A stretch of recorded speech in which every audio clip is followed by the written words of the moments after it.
Swim suit వేసుకొని నన్ను వాడు చూస్తుండు వీడు చూస్తుండు అని బిడియా పడరు అమ్మాయిలు. దునకాలనుకుంటే దునుకుతారు నీళ్ళల్లో. చూస్తే చూస్తాడు, సస్తే సస్తాడు. వానికి అనవసరం ఆ అమ్మాయి ఎంజాయ్ చేసిందా లేదా. నా పద్ధతి అది. నేను చేయాలనుకుంది చేస్తా. నేను ఎట్లయితే చేస్తానో అమ్మాయిలు కూడా అదే స్వేచ్ఛ చేయాలని కోరుకుంటా. అమ్మాయిలు కూడా అట్లనే ఉండాలి. వాళ్ళు ఎంజాయ్ చేయాలనుకుంటున్నారు, చేయమను. సిగరెట్ తాగుతారా, లిమిట్లో ఉండి రాజ్యాంగానికి లోబడి మనకి ఇచ్చినటువంటి లెవెల్ ఏముంది, మన భారతదేశంలో పర్మిషన్ సిగరెట్ మందు, ఇంతకంటే నువ్వు వీకేదేముంది, ఇవే కాదు నువ్వు ఎంజాయ్ చేసేది, చెయ్యి. ఎవడొద్దనండి, నిన్ను లిమిట్లో చెయ్యి. హీరో ప్రభాస్ ఫ్యాన్స్ తో మీకేంటి వైరం అసలు? ఏం లేదు, నేను లాస్ట్ ఇయర్ ఉగాది జాతకం చెప్పేటప్పుడు ఆదిపురుషు డిజాస్టర్ అవుతుందని చెప్పిన ఒక ఇంటర్వ్యూలో. రెండోది ఏంటంటే ప్రభాస్కు అతిపెద్ద ప్రమాదం పొంచి ఉంది త్వరలో అని చెప్పిన. అంటే ఆరోగ్యపరమైనటువంటి ఇబ్బందులు ఉన్నాయని చెప్పినప్పుడు ఇక్కడ ఏం జరిగింది అంటే, యాక్చువల్గా నవంబర్ 19వ తేదీ ఈ సంవత్సరం, అంటే ఒక 15 రోజుల కిందట ప్రభాస్ అనే వ్యక్తి భారతదేశానికి వచ్చిండు. 3 నెలలు భారతదేశంలో లేడు. సలార్ అందుకనే పోస్ట్ పోన్ అయింది. ఆయనకు ఒక పెద్ద సర్జరీ జరిగింది. ఆ సర్జరీ జరిగిన విషయం మీడియా వాళ్ళు ఎవరు బయటికి చెప్పలే. సో ఏ సోషల్ మీడియా కూడా చెప్పలే. ఇప్పుడు నేనేం చెప్పినా, ఆయనకు పెద్ద సమస్య ఉంది అని చెప్పిన. ఆ సమస్య ఆల్రెడీ ఆయనకు వచ్చింది. ఇప్పుడు ఈ విషయం బయటికి రాకపోతే, అరే నువ్వు ప్రభాస్కు చెప్పినవి ఏం జరగలేరా అని కూడా మెసేజ్ పెడతాడు నాకు. అరే నీ తోలు తీస్తాం రా అని మెసేజ్ పెడతాడు సోషల్ మీడియా నాకు. అరే నీకు ఏం తెలుసరా విధవా, ప్రభాస్కున్న సమస్య ఏంది, ఆయన ఆరోగ్యపరమైన ఇబ్బందులు ఏంది, ఆయన ఎందుకు సలార్ పోస్ట్ పోన్ అయ్యింది, రేపు పొద్దున 22వ తారీఖు నాడు సలార్ రిలీజ్ అవుతుంది, అసలు ఆయన ప్రచారానికి వస్తాడా రాడకుండా నీకు తెలియదు. నువ్వు నన్ను తిడితే నిన్ను ఎట్లా ఆలోచించాలి. సో చాలా వరకు నేను చెప్పిన బయటికి రావు. సో ప్రభాస్కు వాస్తవంగా హెల్త్ ప్రాబ్లం ఉంది. నేను అదే చెప్పిన. నేను ఏమన్నా 2027 లోపు టాలీవుడ్ ఇండస్ట్రీలో ఒక 2 హీరోలకు ప్రాణగండం ఉంది, ఒక హీరోయిన్కు ప్రాణగండం ఉంది అని చెప్పిన. ఆ టైం వరకు వెయిట్ చేయాలి. రెండోది బయటికి రాకపోవచ్చు, వాళ్ళు కష్టపడుతున్నా బయటికి చెప్పుకోలేకపోవచ్చు. అందరు చెప్పుకుంటారా? ఇప్పుడు అందరు, ప్రతి మనిషి తను ఏమనుభవిస్తుండో బయటికి చెప్పుకోడు కదా. ఒక క్యాన్సర్ వచ్చిన వాళ్ళు అందరూ ధైర్యంగా క్యాన్సర్ వచ్చిందని చెప్పుకోవట్లేదు కదా. సో అట్లనే ఆరోగ్యపరమైన ఇబ్బందులు ఉన్న వాళ్ళందరూ నాకు ఆరోగ్యపరమైన ఇబ్బందులు నేను చెప్పారు కదా. సో అన్ని బయటికి చెప్పాలి. బట్ ఒక జనరిక్ క్వశ్చన్, మీ ప్రిడిక్షన్ ఎగ్జాక్ట్లీ అవుతుంది అని చెప్తున్నారు. పూజల్లో 2% లోపం ఉండొచ్చు అన్నారు కదా.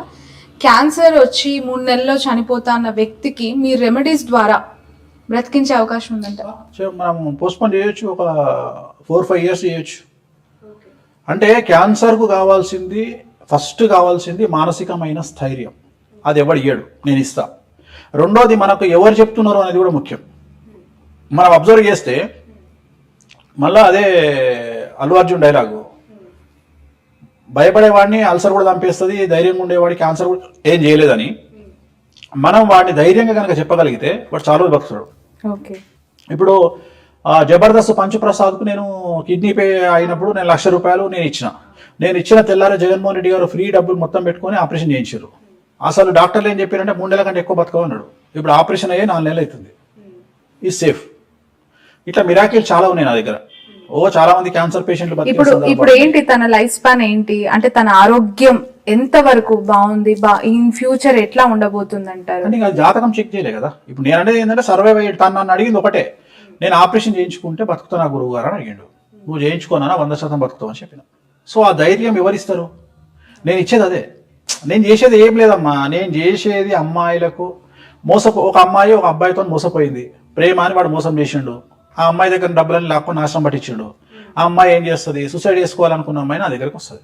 ఇక నా దగ్గరకు వచ్చినాక జీవితంలో సూసైడ్ చేసుకోదు. ఇక పుల్లాగా తొడగొట్టుకుంటూ వెళ్ళిపోతుంది. ఎందుకు? నేను ఇచ్చే బూస్టింగ్ అట్లుంటది, కాన్ఫిడెన్స్ అట్లుంటది. సైకాలజీ కూడా చదవలేదమ్మా. ఒక మనిషి దేనికి బతుకుతాడో అనేది తెలుసు, ఒక మనిషికి ఏం చెప్తే బతుకుతాడో తెలుసు, ఒక మనిషికి ఆ పర్టికులర్ టైం నుండి బయటికి తీసుకొస్తే ఎట్లుంటది అనేది తెలుసు. ఒక సూసైడింగ్ టెండెన్సీ ఉన్న అరగంటలో ఆ మనిషి చచ్చిపోతాడు. అరగంట దాటితే అతను జీవితాంతం బతుకుతాడు. ఈ అరగంట ఎట్లా ఆపాలని ఆలోచిస్తాను. ఈ అరగంట అతను ఇట్లా, ఈ మరీ ముఖ్యంగా ఇట్లాంటి ప్రాబ్లమ్స్ ఫేస్ చేసేది అమ్మాయిలు. మగవాళ్ళ కంటే అమ్మాయిలు. మగవాళ్ళ అటెంప్ట్ ఎప్పుడు ఫెయిల్ కాదు, కానీ ఆడవాళ్ళ అటెంప్ట్ చాలా ఉంటాయి. అంటే ఒక మగవాడు సూసైడ్ అటెంప్ట్ చేస్తే టక్కున ఎగిరిపోతాడు, ఎందుకంటే వాడు అటెంప్ట్ చేయడు. కానీ అమ్మాయిలు 4 సార్లు అటెంప్ట్ చేస్తారు. సో వాళ్ళు అటెంప్ట్ చేయకుండా కాపాడాల్సిన బాధ్యత మన దగ్గర ఉంటుంది. ఎందుకంటే వాళ్ళు ఎవరికి చెప్పుకోలేరు. సో నాలాంటి వాళ్ళకి చెప్పుకుంటారు. నేను అందుకనే బాగా వాళ్ళకి ఏంటంటే టైం ఇస్తా. టైం ఇచ్చినప్పుడు వాళ్ళు నాతో, గురువు గారు నాకు ఈ ప్రాబ్లం ఉంది, ఏం కాదు, నువ్వు దేనికైనా సిద్ధం తల్లి, నీకు తిరుగులేదు, నువ్వు తొడగొడతావు, ఇంకో సంవత్సరంలో చూడు ఇట్లుంటుంది. మళ్ళీ బ్లఫింగ్ కాదు, నిజమే చెప్తా. కాకపోతే దాంట్లో కొద్దిగా మంచి లెవెల్లో చెప్తే ఒక సంవత్సరం కాగానే వాళ్ళే చెప్తారు, గురువుగారు మీరు లేకపోతే నేను ఉండకపోతుంటే ఆ రోజు, ఇవాళ నేనున్నా అంటే మీరే కారణం. సో ఇవన్నీ బూస్టింగ్. దీన్ని జ్యోతిష్యం అనేది కాదరా నాయన. అమెరికాలో ప్రతి రోగానికి, ప్రతి సమస్యకు అక్కడ కౌన్సిలింగ్ సెంటర్ మీరంటే గిట్టని వాళ్ళు కొంతమంది ఇలా చెప్తూ బ్లాక్ మెయిల్ చేస్తారా, హైజాక్ చేస్తారా వేణుస్వామి గారు అంటూ ఉంటారు. ఎవరిని చేయాలి నేను బ్లాక్ మెయిల్? అంటే ముందస్తుగానే కే అక్షరంతో అరెస్ట్ అవుతారు, లేదంటే ఇట్లా రెమెడీస్ ఇస్తాను, ఏం లేదు. చచ్చిపోతారు. కొంతమంది వెధవలు ఈ సబ్జెక్ట్ అడ్డం పెట్టుకొని ఈయన ఇది ఎందుకు చెప్తాడు అది ఎందుకు చెప్తాడు అని విమర్శిస్తారు. ఇంకొక విషయం, మీరు అబ్జర్వ్ చేస్తే నేను ఇవాళటి వరకు ఎవరి గురించి మాట్లాడినో వాళ్ళు ఎవరు నా దగ్గరికి రాలే. మొత్తం చరిత్ర తీయండి. మీరు ఒకవేళ నేను చెప్పేది నిజమైతే నేను ఎవరి గురించి మాట్లాడుతున్నానో ఆ పర్సన్స్ లో ఒక్క పర్సన్ కూడా నా దగ్గరికి రాలే. ఇవాళ జగన్మోహన్ రెడ్డి సీఎం అయ్యాడా నేను చెప్తే నేను జగన్ మన నాకు చుట్టమా, లేకపోతే నేను పోయి ఏమైనా టీటీడీ మెంబర్ తీసుకున్నానా, లేకపోతే జగన్మోహన్ రెడ్డి నాకు 10 కోట్లు ఇచ్చిండా? కానీ నేను వేరే పార్టీలతో డబ్బులు తింటాను కదా. జగన్మోహన్ రెడ్డి నాకు ఏమైనా ఇచ్చిండా? నేను ఇవ్వాలంటే ఇవాళ 1% 3% ఓటు బ్యాంక్ కన్వర్ట్ చేయగలిగిన స్టేజ్లో నేను ఉన్నా. ఒక మాట నేను చెప్తే పలానోళ్ళు గెలుస్తారు అంటే అట్లా టర్న్ అవుతుంది. కానీ నేను ఇవాళ వరకు నేను ఎవరినేం అడగలే. అంటే తెలంగాణలో ఏపీలో ప్రాతినిధ్యం వహిస్తా అనుకున్న జనసేన పార్టీ కంటే కూడా మీరే ఇన్ఫ్లుయెన్స్డ్ అంటే అట్లా ఉంటది. ఇప్పుడు జనాలు నాకుండే ఫ్యాన్స్ షేర్ నాకు ఉంటది కదమ్మా. సో ఇదే హెడ్ లైన్ ఫిక్స్ అయిపోయింది. పవన్ కళ్యాణ్ గారి కంటే వేణుస్వామి. నేను చెప్పదలుచుకున్న పాయింట్ ఏంటంటే నన్ను ఎంతమంది తిట్టినా నన్ను నమ్మే ఫ్యాన్స్ నాకు ఉంటారు. మౌత్ పబ్లిసిటీ, నేను తెలంగాణ గెలుస్తుంది, టీఆర్ఎస్ ఓడిపోతుంది, కాంగ్రెస్ గెలుస్తుంది అని నీలాంటి వాళ్ళకి ఎంతమందికి చెప్పుంటా, వాళ్ళు ఎంతమందికి చెప్పుంటారు. సో నాకంటూ మౌత్ పబ్లిసిటీ ఉంది కదా. సో నేను ఓన్లీ సోషల్ మీడియాలోనే పులి అంటే నేను సోషల్ మీడియా పులిని కాదు కదా. నేను సోషల్ మీడియాలో ఏం పెట్టినా గత 6 నెలల నుండి సోషల్ మీడియాలో ఒక పోస్ట్ లేదు నాది. సో నేను ఏమి యూట్యూబ్ను వాడతలేను, సోషల్ మీడియాను వాడతలేను. మొన్న ఎవరో విమర్శిస్తున్నాను, నేను డబ్బులు ఇచ్చి ఇంటర్వ్యూలు చేయించుకుంటున్నాను. అరే పిచ్చినా అలా డబ్బులు ఇచ్చి ఇంటర్వ్యూ కాదా, నేను సంవత్సరానికి లాస్ట్ ఇయర్ చేసే ఇంటర్వ్యూ మళ్ళీ ఇవాళ చేస్తున్నా. డబ్బులు ఇచ్చి ఇంటర్వ్యూ అంటాడు. ప్రభాస్ ఫ్యాన్స్ అంతా కూల్ అయ్యారా ఇప్పుడు? మరి కూల్ కాకుండా నేను చేసేదేం లేదు. నేను చెప్పడం నా బాధ్యత, విత్తనాలు వేయడం నా బాధ్యత. పెరిగిన దాకా చెట్టు వీక్కపోతారా, చెట్టు దుంచుకుంటా, నేను విత్తనాలు వేసి వదిలేస్తా అంతవరకే. కానీ నేను చెప్పడం నా బాధ్యత. Health issues, a kind of health issues? పెళ్ళయ్యే భాగ్యం యోగ్యం లేదు, ప్రభాస్ జాతకంలో పెళ్లి యోగం లేదు.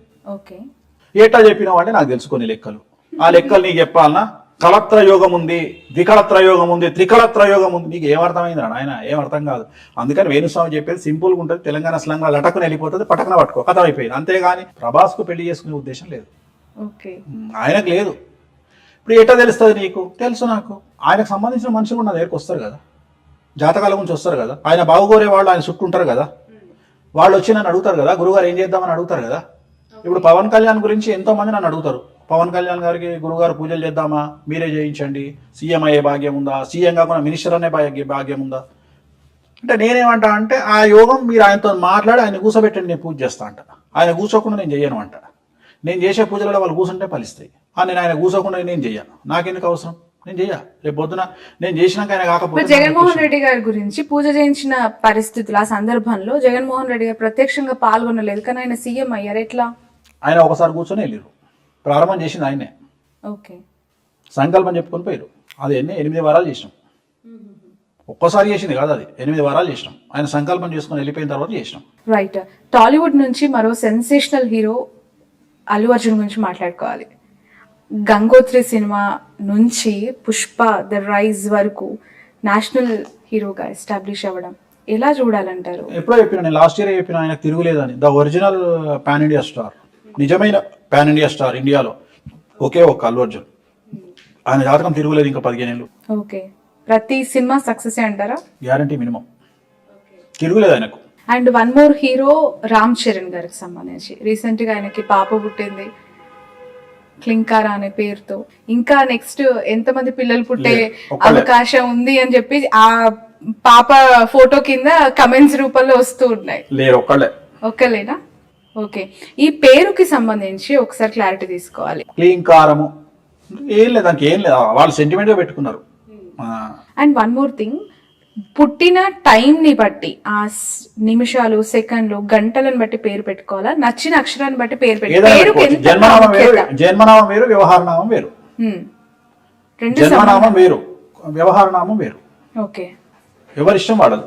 అంటే ఖచ్చితంగా జన్మనామంతో లింక్ అయి ఉండాలి, లేదంటే దానికి రిలేటెడ్ సంబంధమే లేదు. జన్మనామం ఎందుకు పెట్టిర్రు అంటే జనాలు మర్చిపోతారని పెట్టిర్రు. ఉదాహరణ చూచే చోలా అంటే అశ్విని నక్షత్రం. సపోజ్ మీ ఇంట్లో ఎవరో, మీ ఇంట్లో 1970లో మీ ఇంట్లో మీ అన్ననో తమ్ముడో పుట్టిండు, మేషరాశిలో పుట్టిర్రు. వాళ్ళకి తెలియక మేము మర్చిపోయినాము, వాళ్ళకి ఏం నక్షత్రమో తెలియదు. సో జనరల్గా మేము ఏమంటాము, చెన్నయ్య అని చెప్పమంటాం. చూచే చెన్నయ్య అంటే అశ్విని నక్షత్రం 2వ పాదం మేషరాశి. అట్లనే ఒక అమ్మాయి పుట్టింది మీ ఇంట్లో 1970లో, మీ అక్కనో మీ చిన్నమ్మనో పుట్టింది. ఆమె జన్మనామం మీరు చెప్పారు, గురువు గారు మాకు ఆమె డేట్ ఆఫ్ బర్త్ లేదండి, కానీ ఆమె జన్మనామం మాత్రం టొక్కమ్మ అండి గుర్తుంది అని. అవును, టొక్కమ్మ నా అమ్మ, టేటో పాపి ఉత్తర కన్యా రాశి 2వ పాదం అని చెప్పి అయిపోయింది. ఉత్తరా నక్షత్రం 2వ పాదం. అంటే ఇవన్నీ కూడా ఎందుకు పెట్టిరు ఈ పేర్లు అంటే, ఒకవేళ మీకు జాతకాలు తెలియకపోతే డైరెక్ట్గా బ్లైండ్గా పంతుల దగ్గరికి వెళ్ళిపోయి, పంతులు గారు నాది టొక్కమ్మ జన్మనామం అండి అనగానే జాతకం చెప్పేస్తాడు పంతులు. అందుకని పెట్టిరు, చాలా ఈజీ మెథడ్ లో పెట్టిరు. కొన్ని ఇయర్స్ బ్యాక్ వెళ్తే వాళ్ళకి అసలు టైం తెలియదు, ఏమీ తెలియదు, అందుకని ఇది పెట్టిరని చెప్తున్నా. ఓకే, ఇప్పుడు టైం తెలియదు కరెక్టే, కానీ పుట్టంగానైతే పంతుల దగ్గరికి పోతాడు కదా, ఇంట్లో తండ్రి పోతాడు కదా. ఇప్పుడు 1960లో సపోజ్ ఎవరో ఒక పర్సన్ పుట్టిండు, ఆయనకు అసలు జ్యోతిష్యం తెలియదు, జాతకం తెలియదు, వాళ్ళ ఇంటి ఏం తెలియదు. ఆయన పోయి ఏం చేసిండు, అయ్యా సార్ పంతులు గారు నా కొడుకు పుట్టిండు, ఇగో పలానా అంటే పంతులు ఏం చేస్తాడు, బిడ్డ చూసి ఇగో నీ కొడుకు పేరు రేవంత్ అని పెట్టిండు. ఏం నక్షత్రం, రేవంత్ అంటే చిత్తా నక్షత్రం, తులారాశి. సింపుల్, వచ్చేసింది.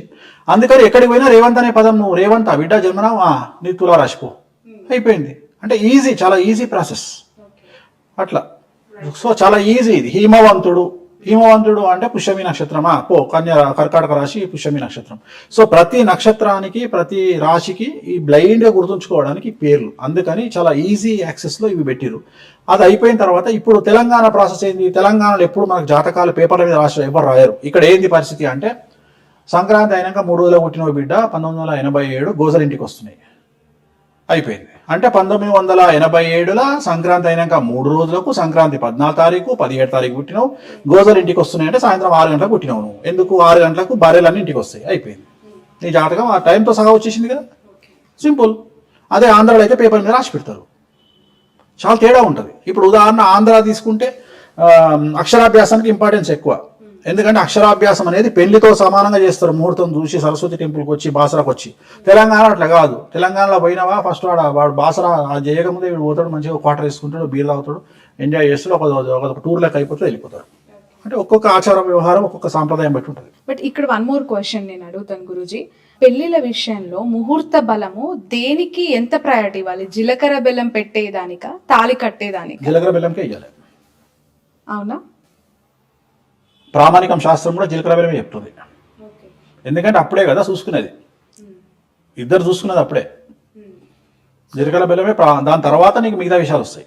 మొహం చూసుకునే సందర్భం చాలా ముఖ్యమైన సందర్భం. అంటే ముహూర్తంలో చూసుకోవాలి, అంతకుముందు చూసుకోవచ్చు 1,00,000 సార్లు, అది వేరే విషయం. అది రెస్టారెంట్లో చూసుకోవచ్చు, హోటల్లో చూసుకోవచ్చు, ఎక్కడ చూసుకోవచ్చు, కానీ పెళ్లి పీటల మీద చూసుకునే ముఖం చూసుకునేది ముఖ్యమైన విషయం. ఓకే. అండ్ మన తెలంగాణ సైడ్ అంటే ఇక్కడ ఎక్కువగా డేలో మ్యారేజెస్ జరుగుతూ ఉంటాయి, డే ముహూర్తాలకు ప్రయారిటీ ఎక్కువగా ఉంటుంది ఇక్కడ పరిస్థితులను బట్టి. బట్ ఏపీ విషయానికి వస్తే రాత్రులు ఎక్కువగా ముహూర్తాలు పెడుతూ ఉంటారు. బ్రహ్మ ముహూర్తం అంటారు, తెల్లవారుజామున ముహూర్తం అంటారు. డిఫరెన్సియేషన్ ఏం లేదమ్మా, సేమ్ ముహూర్తాలు సేమ్. లగ్న బలం అనేది సేమ్ ఉంటుంది. యాక్చువల్గా అభిజిత్ లగ్నం అనేది ఇట్ ఈస్ ఎక్స్ట్రీమ్లీ గుడ్. యాక్చువల్గా ఉదయం 11 నుండి 12:30 మధ్యలో వచ్చే ముహూర్తం ఈజ్ బెస్ట్ ముహూర్తం. దాన్ని అభిజిత్ ముహూర్తం అంటారు. సో ఆ ముహూర్తాన్ని మించింది ఏ ముహూర్తం ఉండదు. సో ఏదైనా అదే ముహూర్తము. బట్ అక్కడ ఏంటంటే మీకు నైట్ ముహూర్తాలు చేసుకోవడం అలవాటు వాళ్ళకి. ఉదాహరణ రేపు తెల్లవారుజామున, ఇవాళ రాత్రి 2 గంటలకు పెళ్లి ఉంటుంది, ఇప్పుడు రిసెప్షన్ పెట్టుకుంటారు. సో వాళ్ళంతా నైట్ ముహూర్తాలు, అదొక సాంప్రదాయం. మందికి క్వశ్చన్ ఉంటది, ఇక్కడ మధ్యరాత్రి పెళ్లి చేసుకుంటారు, నిద్రపోతుంటారు, ఎవరికి అంత ఓపిక ఉండదు. అదొక సాంప్రదాయం చెప్తున్నా కదా. ఇప్పుడు తమిళనాడు కనుక అమావాస్య మంచిది అన్నట్టు, వీళ్ళకి అదొక అలవాటు. అంతకుమించి వాళ్ళ పెద్ద శాస్త్రం ఏం లేదంట, వాళ్ళ ఆచార వ్యవహారాలు అంతే, అంతకుమించి ఏం లేదు. ఓకే. అండ్ మీరు చాలా పూజలు కామాఖ్య దేవాలయంలో చేస్తూ ఉంటారు, అనేక వీడియోల్లో నేను చూసాను. ఆ దేవాలయం యొక్క ప్రాముఖ్యత, ప్రాశస్త్యం, లేదంటే గెలుపోటములను డిసైడ్ చేసే ఒక శక్తి ఆ దేవస్థానానికి ఉందంటారు? 100% ఉంది. కాకపోతే ఏమైతుంది అంటే, జనాలు వెళ్తున్నారు కానీ ఏం చేయాలో తెలుసుకోవాలి కదా. ఇప్పుడు శక్తి పీఠాలలో క్రియాపీఠం, ఇప్పుడు కామాఖ్య అనేది యోనిపీఠం, అక్కడ కొన్ని ప్రత్యేకమైనటువంటి పూజలు చేస్తారు.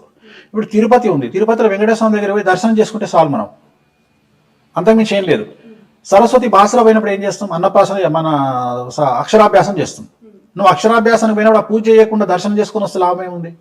అట్లనే కామాఖ్యకు పోయినప్పుడు నువ్వు ఏ పూజకు పోతున్నావు? కామాఖ్య అనేది పేరే కానీ 10 దేవాలయాలు ఉన్నాయి, 10 మహావిద్యలు. అసలు నీకు ఏం కావాలని పోతున్నావు?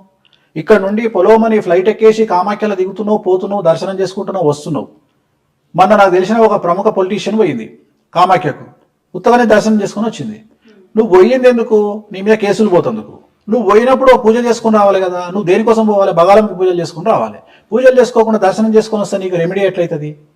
సో నేను అనేది ఏంటంటే, ఇప్పుడు రాముడి దగ్గరికి పోతే దర్శనం చేసుకొని రావచ్చు, శివుడి దగ్గరికి పోతే దర్శనం చేసుకొని రావచ్చు. కానీ ఇక్కడ ప్రత్యేకమైనటువంటి క్రియలు ఉంటాయి, 10 రకాల పనులు ఉంటాయి. 10 రకాల క్రియల్లో నువ్వు సినిమా హీరోయిన్ వా, పొలిటీషియన్ వా, బిజినెస్ ఉమెన్ వా, ఎంటర్ప్రెన్యూర్ వా, నీకు జైలుకు పోయే యోగం ఉందా, లేకపోతే నువ్వు ఎమ్మెల్యే కావాలన్నా, మినిస్టర్ కావాలన్నా, నీకు డబ్బులు కావాలన్నా, భర్త కావాలన్నా, సంతానం కావాలన్నా, ఇన్ని రకాల క్వశ్చన్స్ ఉంటాయి. ఆ క్వశ్చన్కు సంబంధించిన రెమెడీ ఉంటుంది. సో నువ్వు ఆ రెమెడీ చేసుకొని వస్తే సఫలీకృతం అవుతుంది తప్ప దర్శనం చేసుకొని వస్తే సఫలీకృతం ఎట్లయితుంది? సో దానివల్ల ఫెయిల్యూర్ అవుతుంది. చాలా మంది పొయ్యి వస్తున్నారు, పొయ్యి వచ్చినంత మాత్రం డెవలప్మెంట్ కాదు. నీకు ఏం కావాలనో అక్కడ చేయించుకో. నువ్వు 10 రకాల పూజలు ఉంటాయి, 10 రకాల అమ్మవార్లు ఉంటారు, 10 రకాల దేవాలయాలు ఉన్నాయి. నువ్వు 10 గుడులకు తిరిగి దర్శనం చేసుకో. లేకపోతే నీకు ఏం కావాలి? శత్రువు మీద జయం కావాలన్నా, డబ్బు కావాలన్నా, అధికారం కావాలన్నా, వశీకరణం కావాలన్నా, నీకు వశీకరణం కూడా సిద్ధిస్తుంది అక్కడ. ఈ అన్ని అంశాలకి ఒక్కొక్క ప్రాముఖ్యతమైన పూజలు ఉన్నాయా? 10 రకాల పూజలు ఉన్నాయి. ఈ తెలియకుండా నువ్వు పోయి ఉత్తర దండం పెట్టుకొని వస్తే ఎట్లా? ఇప్పుడు ఈ మధ్య కాలంలో ముఖ్యమంత్రులు అందరూ రాజశ్యామల యాగం అని చేస్తూ ఉంటారు, లేదంటే ఇప్పుడు అది కూడా 2 ఉంటాయమ్మా. సుదర్శన యాగం అవన్నీ చిన్న చిన్నవి, వాటి గురించి ఎవరు చేయించరు. జనరల్ గా పెద్దవి ఉంటాయి, రాజశ్యామల బగాలముకి చేస్తారు. బట్ వాటిలో కూడా వామాచారం, దక్షిణాచారం ఉంటుంది. దక్షిణాచారం అంటే కుడి చేతితో చేస్తారు, దాంట్లో అంతా పూలు, పండ్లు, పాయసం పెట్టి చేస్తారు. వామాచారం వచ్చేటప్పటికి నాన్ వెజ్, లిక్కర్ కంపల్సరీ ఉంటుంది. సో ఈ ప్రాసెస్ వేరు, ఈ ప్రాసెస్. వామాచారంలో నేను ఒక్కడనే ఫేమస్, ఎందుకంటే అవి చేయాలంటే భయపడతారు కాబట్టి నేను ఒక్కడనే, రిజల్ట్ కూడా తొందరగా ఉంటుంది, నేను చేయిస్తా. సో జనరల్గా నేనే ప్రచారంలోకి తీసుకొచ్చిన కాబట్టి దాని క్లారిటీ ఏంది అనేది నాకు ఒక అవగాహన ఉంది. వామాచారం ఎట్లా చేయాలి, అక్కడ ఏంది పరిస్థితులు అనేది. చాలా మందికి ఏం చేస్తున్నారు ఈ మధ్యన, దీన్ని అడ్డం పెట్టుకొని మనం ఏదో టీవీలో చెప్పంగానే అందరూ పొలోమంటే వెళ్ళిపోయి దర్శనాలు చేసుకొని వస్తారు. దర్శనాలు చేసుకోవడం కాదు, అట్లీస్ట్ అక్కడ ఒక చిన్న పూజన చేసుకొని వస్తే అనుకూలంగా ఉంటుంది. జూనియర్ ఎన్టీఆర్, రామ్ చరణ్, అల్లు అర్జున్, ప్రభాస్, ఇలా టాప్ హీరోస్, విజయ్ దేవరకొండ, టాలీవుడ్ లో వీళ్ళకి సంబంధించిన కెరియర్ ఎట్లా ఉండబోతుందండి? విజయ్ దేవరకొండ తప్ప అందరిది బాగానే ఉంది. ఇప్పుడు నువ్వు చెప్పింది విజయ్ దేవరకొండ ప్రభాస్, విజయ్ దేవరకొండ ఇద్దరిది ప్రాబ్లం. ఓకే, విజయ్ దేవరకొండ ఏంటి చాలా యంగ్ అండ్ చాలా అయితే కెరియర్ బాగాలేదు, శుక్రుడు నీచంలో ఉన్నాడు. ఆయన మ్యారేజ్ ప్రాబ్లం ఉంటుంది, ప్లస్ కెరియర్ ప్రాబ్లం ఉంటుంది. దానికి సంబంధించి ఏంటి అంటే ఏమైనా హోమాలు చేయాలా? వాళ్ళు వినప్పుడు మనం ఏం చేస్తాం? మనకి ఈయన మనిషి వెళ్ళిపోయి ఆయన పక్కకు ఉంది. ఇప్పుడు కొత్తగా మనం చెప్పేది ఏముంది? ఓకే, అంతే కదా. ఇప్పుడు వాళ్ళు ఒక స్టేజ్కి వచ్చినాక లైట్ తీసుకుంటారు. వేణుస్వామి నాకు వచ్చేదేమో. సినిమా వాళ్ళు ఈ సెంటిమెంట్స్ ఎక్కువగా నమ్మినా ఎక్కడ ముహూర్తం పెట్టింది సినిమా. అది ప్రొడ్యూసర్ తీసుకుంటాడు, డైరెక్టర్ చేస్తాడు, ప్రొడ్యూసర్ ముహూర్తం పెట్టిస్తాడు. నేను అనే పాయింట్ ఏంటంటే, నీకు అండర్ కరెంట్ గా అది అయినటువంటి కొవ్వు ఉంటుంది, ఈగో. ఎప్పుడైతే ఈగో వస్తుందో నీకు అమ్మేస్తాయి. హీరోయిన్ కాకముందు పనికొచ్చిన వేణుస్వామి హీరోయిన్ అయినాక పనికిరాడు. యాంకర్ కాకముందు పనికొచ్చిన వేణుస్వామి యాంకర్ అయినాక పనికిరాడు. అట్లనే హీరో అయినాక పనికొచ్చిన వేణుస్వామి హీరోగా పనికిరాడు. సో ఒక లెవెల్ వచ్చినాక మనల్ని చిన్న చూపు వస్తుంది.